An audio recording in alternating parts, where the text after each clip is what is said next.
Hello Windows Universe. In this video we are going to look at how you can decrease the space between items in Explorer in Windows 11. For a more in-depth look at the topic, be sure to check out the article we link in the description. We recently did a primer about the Windows 11 Explorer and we'll include a link in the description.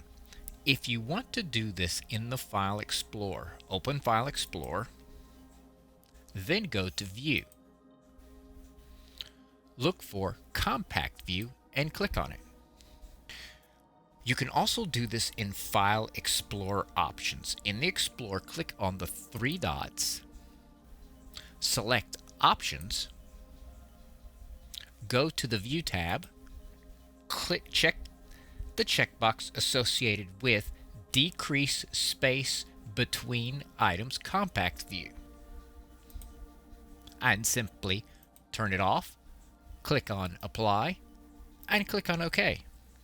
For more helpful articles to help you maximize your Windows experience, go to our website, thewindowsclub.com. Do not forget to give this video a thumbs up and subscribe to our channel where we are always adding new content aimed at making you the master of your digital house. Thanks for watching and have a great day.